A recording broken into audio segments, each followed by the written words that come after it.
Every time you walk into the room, got me feeling crazy. Shot my heart, boom, boom.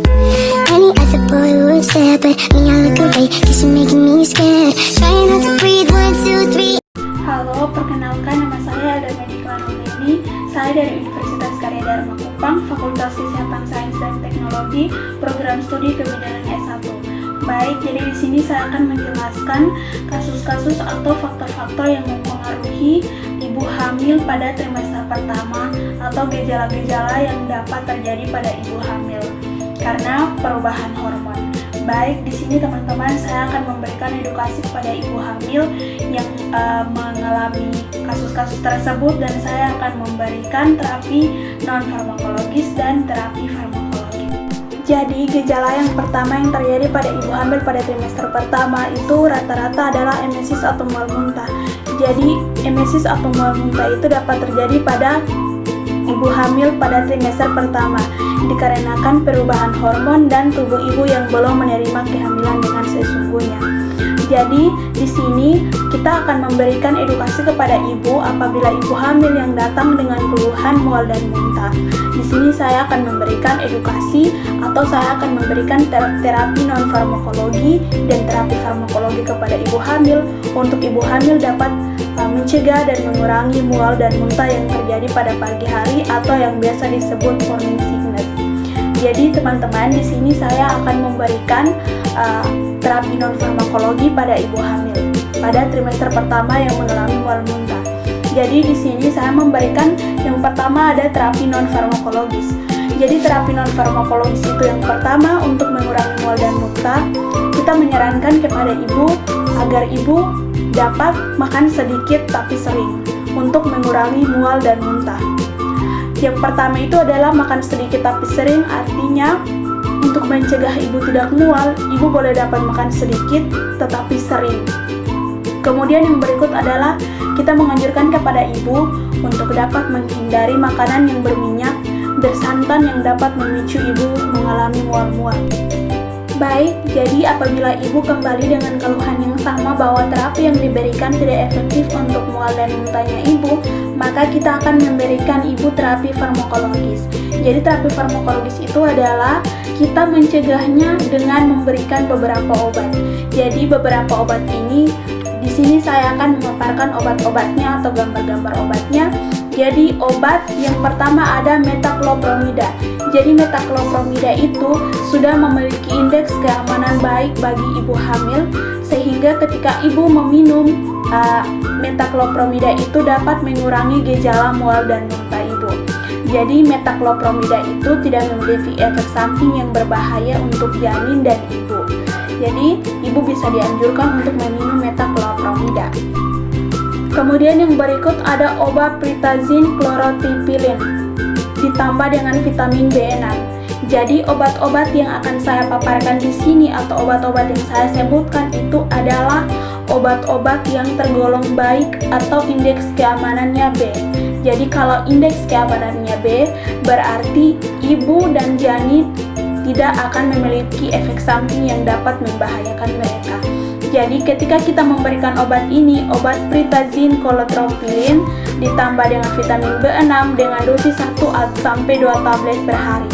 Jadi ibu bisa dapat meminum obat ini agar dapat mencegah mual dan muntah. Kemudian yang berikut ada obat ondansetron.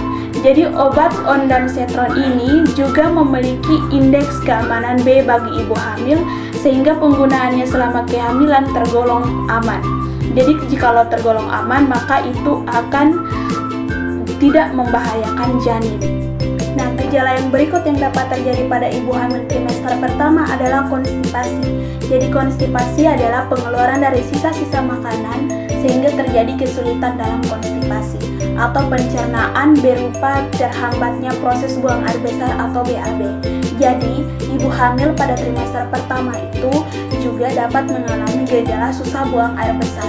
Itu diakibatkan karena apa? Karena meningkatnya hormon progesteron yang berperan dalam proses relaksasi. Kemudian perut yang membesar akibat tekanan rahim pada pembuluh darah bilik panggul dan vena cava inferior.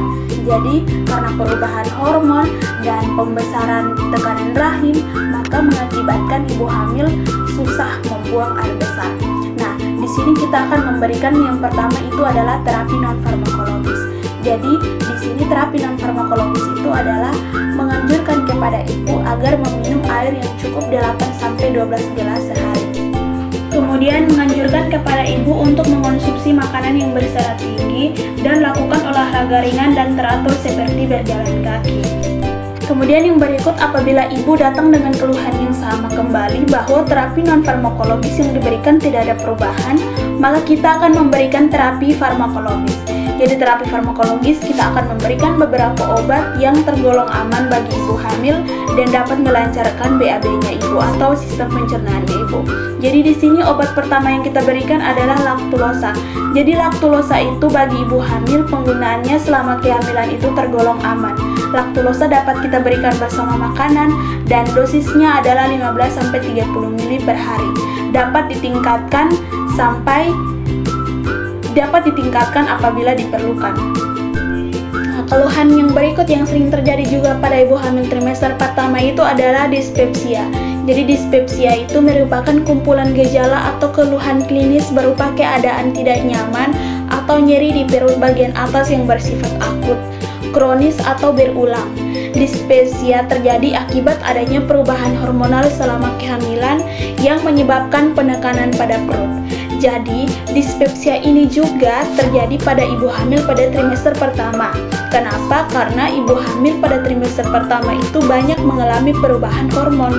Nah, perubahan hormon itu selama kehamilan menyebabkan penekanan pada perut sehingga ibu hamil mengalami nyeri pada perut bagian atas, atau seperti mulas atau sensasi terbakar yang disebabkan oleh asam, atau merasa tidak nyaman pada perut, kemudian bersendawa atau kembung. Nah, di sini teman-teman kita akan memberikan terapi non-farmakologis pada ibu hamil yang mengalami dispepsia pada trimester pertama. Terapi non-farmakologis yang dapat kita berikan itu adalah yang pertama adalah menganjurkan kepada ibu untuk berbaring dengan kepala lebih tinggi dari kaki. Kemudian makan sebelum tidur agar mencegah ibu mengalami dispepsia. Nah, di sini dispepsia atau terapi farmakologis yang akan kita berikan pada ibu itu adalah yang pertama kita memberikan obat antasida. Nah, obat antasida ini adalah dikategorikan aman bagi ibu hamil sehingga penggunaan selama kehamilan dapat diberikan sesudah makan dan menjelang tidur malam. Selama penggunaan obat ini perlu diawasi untuk meliputi diare dan sakit. Kemudian obat yang dapat kita berikan bagi ibu yang dispepsia itu juga ada antagonis reseptor H2. Jadi obat-obat golongan memiliki indeks keamanan baik. Di sini ada beberapa obat yang memiliki indeks keamanan baik bagi ibu hamil trimester pertama yang mengalami dispepsia. Jadi obat yang pertama itu ada simetidin. Jadi simetidin diberikan 3 kali sehari dengan dosis 200-400 mg. Jadi kemudian yang berikut ada renatidin. Jadi renatidin diberikan 2 kali sehari dengan dosis 150 mg. Kemudian yang berikut ada famotidin. Jadi famotidin ini adalah diberikan 1 kali sehari dengan dosis 40 mg. Obat-obat yang saya sebutkan ini adalah dengan keamanan indeks baik dan tidak memiliki efek samping yang buruk bagi ibu hamil, sehingga ibu hamil boleh dapat mengonsumsi obat ini sesuai dengan dosis yang dianjurkan agar dapat mengurangi dispepsia atau nyeri pada perut bagian atas ibu hamil pada trimester pertama. Kemudian yang berikut ada proton pump inhibitor atau PPI. Obat golongan proton pump inhibitor itu memiliki indeks keamanan baik bagi ibu hamil sehingga penggunaannya selama kehamilan tergolong aman. Obat golongan ini diberikan 30 menit sebelum makan atau sebelum tidur malam. Jadi, obat ini dapat diberikan kepada ibu hamil sebelum tidur atau sebelum makan. Nah, obat-obat ini bisa digunakan selama kehamilan. Di sini juga ada beberapa obat yang bisa digunakan selama kehamilan, yaitu yang pertama adalah lansprazola. Jadi lansprazola ini diberikan 1 kali sehari dengan dosis 30 mg selama 4 minggu. Jadi yang kedua adalah pantoprazzola. Jadi pantoprazzola diberikan 1 kali sehari dengan dosis 40 mg selama 2-8 minggu. Nah, Obat-obat ini dikatakan keamanan baik karena sesuai dengan penelitian sudah dikategorikan baik, asalkan ibu meminum dengan anjuran dan dosis yang telah diberikan. Kemudian yang berikut ada sukralfat. Jadi sukralfat itu memiliki indeks keamanan baik juga bagi ibu hamil, sehingga penggunaannya selama kehamilan tergolong aman. Obat ini diberikan pada saat perut kosong, 1 jam sebelum makan atau 2 jam setelah makan, dengan dosis 10 ml sampai 10 ml atau 500 mg per 5 ml. Jadi 4 kali sehari. Selama penggunaannya, obat ini perlu diawasi karena akan terjadinya efek samping yang meliputi mual, muntah, konstipasi, diare, raung kulit, dan pusing. Tetapi ini bukanlah efek samping yang berbahaya bagi janin, sehingga ibu tidak perlu khawatir asalkan ibu meminum sesuai dengan dosis yang dianjurkan. Setelah itu ada gejala lagi yang dapat terjadi pada ibu hamil atau sering terjadi pada ibu hamil trimester yang pertama, itu adalah sakit kepala, nyeri, dan demam. Gejala ini sering terjadi atau selalu terjadi pada ibu hamil trimester pertama. Sakit kepala sering terjadi selama kehamilan karena disebabkan oleh beberapa hal. Yang pertama, melebarnya pembuluh darah untuk meningkatkan aliran darah ke janin. Kemudian yang kedua, karena ibu setelah bangun itu berdiri terlalu cepat dan tidak cukup makan dan minum sehingga kadar gula dalam darah itu rendah. Jadi di sini teman-teman, jadi ketika ibu hamil yang memiliki gejala sakit kepala atau nyeri dan demam itu dikarenakan ibu hamil yang melebar pembuluh darah untuk meningkat aliran darah ke janin. Jadi perubahan yang terjadi itu dapat menyebabkan ibu hamil sering sakit kepala, ibu hamil nyeri dan demam. Selain sakit kepala, ibu hamil juga dapat mengalami nyeri dan demam. Kenapa? Karena adanya perubahan anatomis pada ibu hamil seperti nyeri punggung, nyeri perut bawah, nyeri ulu hati. Nyeri yang dialami merupakan kondisi yang normal karena setelah hilang relaksasi atau beristirahat. Demam selama kehamilan disebabkan oleh perubahan yang terjadi pada daya tahan tubuh atau sistem imun ibu. Jadi sistem imun ibu atau perubahan pada tubuh ibu itu dapat memicu terjadinya nyeri dan demam. Nah, selama kehamilan, demam adalah kondisi di mana temperatur tubuh lebih dari 38,3 derajat Celcius. Terapi yang dapat diberikan untuk mengatasi sakit kepala dan nyeri dan demam selama kehamilan itu yang pertama ada terapi non-farmakologis. Jadi terapi non-farmakologis yang dapat kita berikan kepada ibu dengan keluhan nyeri, demam, dan sakit kepala adalah yang pertama itu kita menganjurkan kepada ibu untuk beristirahat, hindari stres dan rileks. Jadi ibu hamil pada trimester pertama itu, apalagi yang mengalami gejala-gejala seperti itu, bisa dapat diperhatikan agar terhindar dari stres, banyak istirahat, dan selalu rileks kalau ada berada di lingkungan rumah. Kemudian makan sedikit tapi sering. Kenapa? Karena ibu hamil yang mengalami demam dan nyeri itu juga dapat memicu terjadinya mual. Oleh karena itu, ibu dianjurkan untuk makan sedikit tapi sering. Kemudian sewaktu bangun tidur di pagi hari, ibu jangan langsung terburu-buru bangun, tetapi ibu diberitahukan bahwa ketika bangun pagi, ibu dapat duduk 5 menit, kemudian dapat berjalan lagi. Itu ada terapi non-farmakologis yang dapat kita berikan kepada ibu. Nah, terapi farmakologisnya itu adalah kita memberikan obat kepada ibu yang mengalami sakit kepala, nyeri, dan demam yang tidak ada perubahan ketika kita memberikan terapi non-farmakologis. Di sini kita akan memberikan terapi farmakologisnya itu kita memberikan obat untuk mengatasi sakit kepala, nyeri, dan demam pada ibu hamil. Yaitu obat yang pertama itu adalah paracetamol. Paracetamol itu tergolong sebagai analgesik dan antipiretik atau obat ini memiliki indeks keamanan baik. Nah, jika obat yang memiliki indeks keamanan baik bagi ibu hamil, itu penggunaannya tidak berbahaya bagi ibu hamil. Kehamilan tergolong aman, atau ketika mengonsumsi paracetamol itu dapat memberikan respon penyembuhan dan pencegahan pada ibu hamil. Kemudian yang berikut, paracetamol itu dapat diberikan sesudah makan dengan dosis 0,5 sampai 1 gram sebanyak 3 sampai 4 kali per hari, dan dosis dapat ditingkatkan sampai dengan 4 gram per hari jika diperlukan. Selama penggunaan obat ini, ada efek sampingnya pada penggunaan dengan dosis besar yang meliputi kerusakan fungsi hati. Nah, di sini kita bisa menggarisbawahi bahwa obat ini dapat memiliki dosis besar atau efek samping yang besar apabila dosis yang digunakan terlalu banyak atau terlalu besar.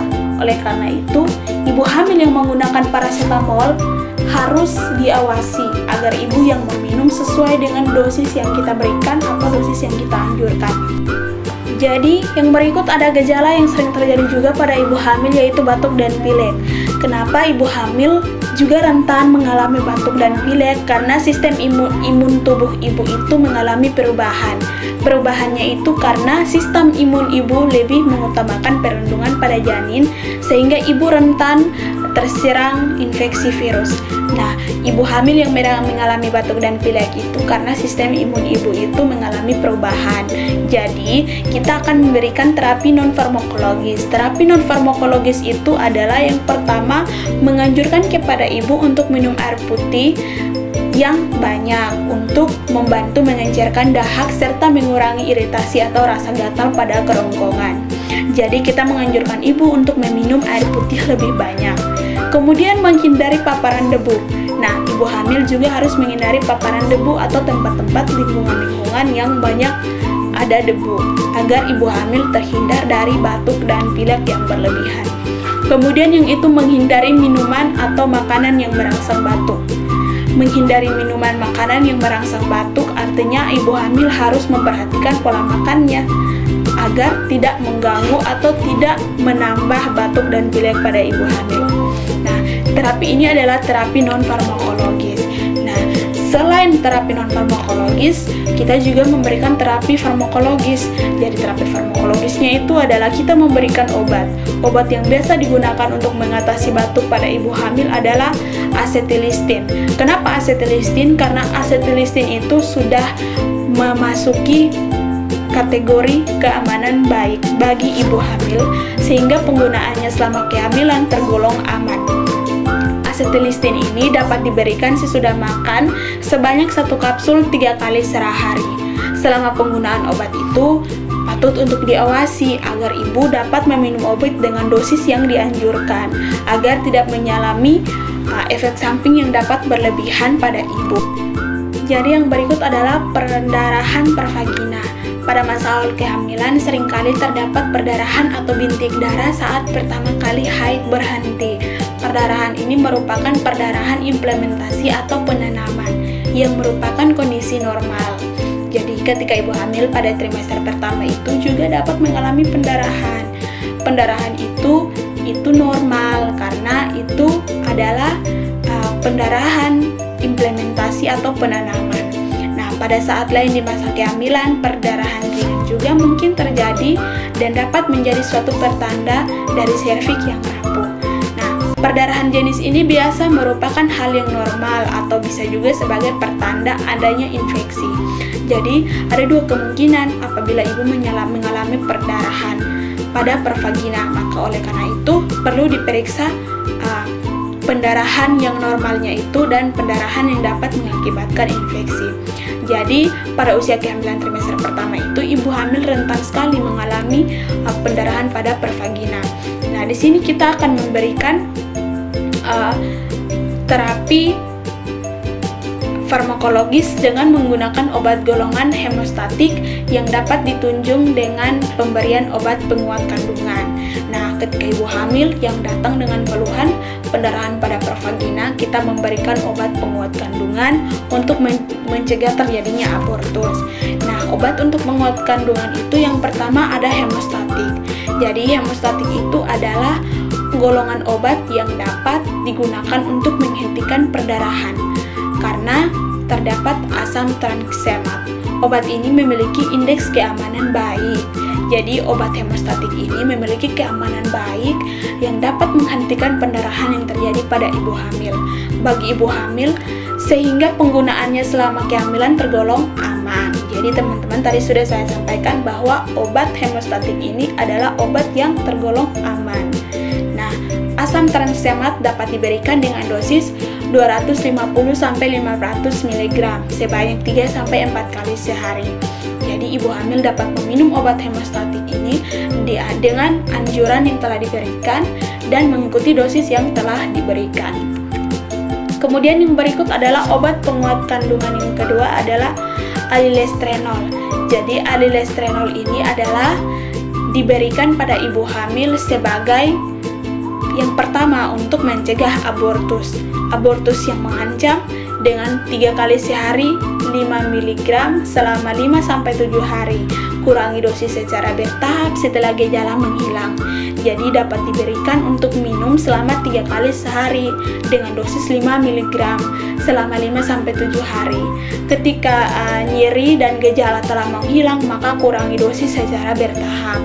Kemudian yang berikut ada dapat mencegah abortus habitualis, yaitu dengan meminum obat alilestrenol dengan dosis 5-10 mg per hari segera setelah kehamilan terdiagnosa sampai dengan minimal 1 bulan setelah masa kritis. Kemudian yang berikut adalah ancaman kelahiran prematur. Nah, ancaman kelahiran prematur itu kita dapat memberikan alilestrenol karena kondisi ibu hamil. Jadi tergantung kondisi individual, maka kita berikan maksimal 40 mg per hari. Kemudian gejala yang berikut adalah anemia. Anemia itu merupakan kondisi di mana jumlah sel darah merah atau hemoglobin atau protein pembawa oksigen dalam sel darah merah berada di bawah normal. Jadi anemia itu adalah kondisi di mana jumlah sel darah merah itu berkurang atau hemoglobin itu berada di bawah. Karena komponen penting yang berperan dalam pembentukan hemoglobin adalah zat besi. Anemia dapat disebabkan karena ibu mungkin kurang mengonsumsi makanan yang mengandung zat besi. Oleh karena itu, kita menganjurkan ibu untuk dapat memakan atau mengonsumsi makanan yang dapat mengandung zat besi. Oleh karena itu, anemia dapat disebabkan oleh beberapa hal. Yang pertama itu, tubuh ibu hamil akan menyangga pertumbuhan janin di dalam perut, sehingga tubuh ibu hamil akan sangat membutuhkan lebih banyak lagi sel darah merah. Oke, ini adalah anemia yang dapat disebabkan oleh beberapa hal. Mungkin karena ibu hamil itu sudah ada janin dalam perut ibu, oleh karena itu ibu lebih banyak butuh sel darah merah agar tubuh tetap sehat dan kuat. Kemudian terjadi sebuah peningkatan volume darah. Hal ini yang bisa membuat hemoglobin dalam darah menurun. Nah, itu disebabkan juga karena terjadi peningkatan volume darah. Itu juga dapat memicu terjadinya hemoglobin dalam darah menurun. Sedangkan tuntutan dari perkembangan janin akan membuat kebutuhan zat besi dalam tubuh menjadi meningkat. Nah, ketika hemoglobin turun atau peningkatan volume darah, sedangkan kebutuhan dari janin itu membuat kebutuhan zat besi atau membutuhkan zat besi dalam tubuh lebih banyak. Nah, kemudian defisiensi zat besi karena pada ibu hamil terjadi peningkatan kebutuhan zat besi 2 kali lipat. Kenapa? Sehingga kebutuhan zat besi pada ibu hamil terjadi peningkatan karena dalam perut ibu itu ada janin. Nah, janin juga membutuhkan zat besi. Oleh karena itu, ibu yang hamil pada trimester pertama akan membutuhkan zat besi 2 kali lipat berbeda dari sebelum hamil. Oleh karena itu perlu untuk ibu mengonsumsi makanan-makanan yang mengandung zat besi agar zat besi dalam tubuh ibu itu dapat tercukupi baik untuk janin dan untuk ibu. Nah, kemudian yang berikut adalah kejadian anemia pada trimester pertama itu ada kehamilan sebesar 20%. Terjadi perubahan atau penurunan peningkatan volume darah. Hal ini terjadi karena zat besi yang dibutuhkan sedikit karena tidak terjadi menstruasi dan pertumbuhan janin masih lambat. Nah, di sini kita akan memberikan beberapa tanda gejala yang kita lihat dari ibu hamil trimester pertama. Ketika ibu hamil yang mengalami anemia, kita akan melihat pada gejala-gejala atau perubahan-perubahan yang terjadi pada ibu hamil. Perubahan-perubahan pertama yang dapat kita lihat itu ada pada wajah. Itu terlihat pucat, warna kuku, telapak tangan, membran mukosa atau mulut, dan konjungtiva berwarna pucat. Ketika ibu hamil yang mengalami anemia, itu akan terlihat pucat. Dan kemudian yang berikut adalah jantung kongestif atau dyspnea atau payah nafas pendek atau cepat lelah. Ibu hamil yang mengalami anemia akan cepat lelah dan bernafas secara tidak teratur. Kemudian sakit kepala, pusing ketika berdiri. Nah, ibu hamil yang mengalami anemia itu akan sering mengalami pusing ketika berdiri. Jadi kebutuhan zat besi selama hamil yaitu rata-rata 800 mg sampai 1400 mg. Kebutuhan ini diperlukan untuk menambah 300 mg diperlukan untuk pertumbuhan janin. Kemudian ditambah 50 sampai 75 mg untuk pembentukan plasenta. Ditambah 500 mg digunakan untuk meningkatkan massa hemoglobin maternal atau sel darah merah. Kemudian ditambah 200 mg lebih akan diekskresikan lewat usus urin dan kulit. Ditambah 200 mg yang hilang ketika melahirkan. Jadi perhitungan makan 3 kali sehari atau 1000 sampai 2500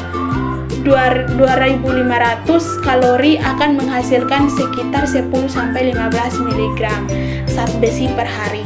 Namun hanya 1/2 mg yang diabsorpsi. Jika ibu mengonsumsi 60 mg zat besi, maka diharapkan 0,6 mg zat besi dapat diabsorpsi. Jadi kebutuhan zat besi selama hamil yaitu rata-rata 800 mg sampai 140 mg kebutuhan diperlukan. Ya, jadi kebutuhan ini diperlukan untuk dapat meningkatkan sel darah merah pada ibu dan dapat mencukupi kebutuhan zat besi pada janin. Jadi yang berikut adalah gizi pada kehamilan. Selama kehamilan terjadi peningkatan metabolisme energi sehingga kebutuhan energi dan zat gizi lainnya meningkat. Kondisi ini dibutuhkan untuk pertumbuhan dan perkembangan janin. Tujuan pengaturan gizi pada kehamilan adalah untuk memaksimalkan kesehatan ibu dan meningkatkan tumbuh kembang bayi yang sehat. Jadi selama kehamilan ibu, baik dari trimester pertama hingga pada trimester ketiga, ibu dapat mengonsumsi makanan-makanan yang bergizi, makanan-makanan yang mengandung protein, zat besi, kalsium agar dapat membantu perkembangan dan kesehatan pada janin. Nah, selama kehamilan ibu dapat dianjurkan untuk mengonsumsi makanan-makanan yang bergizi dan menghindari makanan-makanan yang dapat memicu terjadinya gejala-gejala yang terjadi. Nah, beberapa zat penting yang dibutuhkan selama kehamilan itu yang pertama ada kalsium. Jadi kalsium laktat perlu diberikan pada ibu hamil untuk memenuhi kebutuhan kalsium. Di sini ada obat kalsium lakte. Jadi obat kalsium lakte itu adalah untuk meningkatkan kalsium pada ibu hamil. Obat ini dapat diberikan dengan dosis 500 mg sebanyak 1-2 kali sehari. Jadi ibu hamil dapat mengonsumsi kalsium laktat pada kehamilan untuk dapat meningkatkan kalsium pada ibu hamil dan janin. Kemudian yang berikut ada decoxan acid atau DHA, berguna untuk membantu proses pertumbuhan dan perkembangan otak dan mata pada janin yang dikandung. Jadi, obat decoxasonic ini dapat membantu perkembangan otak dan mata pada janin yang dikandung. Sekitar 97% dari asam lemak yang terdapat di otak dan 93% asam lemak yang ada di mata. Jadi asupan dari DHA itu pada ibu hamil juga beberapa dapat memberikan manfaat yang baik pada ibu. Yang berikut vitamin D. Meningkatkan vitamin D diberikan pada ibu hamil untuk menjaga dan sistem kekebalan tubuh ibu. Kebutuhan akan vitamin D adalah 5 mg per hari. Vitamin D terdiri dari dua jenis obat, yaitu vitamin D3 atau cholecalciferol yang banyak terkandung pada ikan salmon, makarel, tuna, dan sarden, serta vitamin D4 atau ergocalciferol. Jadi obat ini atau vitamin D ini juga dapat diberikan kepada ibu untuk dapat meningkatkan sistem kekebalan tubuh pada ibu. Karena ibu yang sehat, maka juga akan melahirkan anak yang sehat. Kemudian yang berikut ada vitamin K. Jadi vitamin K itu diberikan pada trimester ketiga kehamilan untuk mencegah kolestasi. Suplemen diberikan dengan dosis 75 mcg untuk ibu dengan usia 14-18 tahun dan 10 msg 90 msg untuk ibu dengan usia 19 tahun. Nah, Lodine pada ibu hamil berguna untuk mencegah kretinisme retardasi mental. Jadi, kemudian yang berikut ada vitamin C. Vitamin C itu perlu diberikan pada ibu hamil untuk mencegah terjadinya prematur rupture of chlorinic membran. Berfungsi untuk membantu penyerapan zat besi di usus. Jadi teman-teman, tadi yang sudah saya jelaskan semuanya itu adalah gejala-gejala yang dapat terjadi pada ibu hamil trimester pertama. Itu semua adalah gejala-gejala yang rentan sekali terjadi pada ibu hamil, dikarenakan terjadi banyak perubahan hormon. Kemudian dengan terapi-terapi yang diberikan, baik terapi farmakologis maupun terapi non-farmakologis yang saya berikan itu adalah terapi-terapi dan obat-obat yang sudah dikategorikan baik dan aman untuk ibu hamil konsumsi. Jadi, ibu hamil yang datang dengan keluhan, kita dapat memberikan terapi non-farmakologis, dan jika tidak ada perubahan, maka kita akan memberikan terapi farmakologis dengan obat-obat yang telah saya paparkan tadi. Jadi, terima kasih.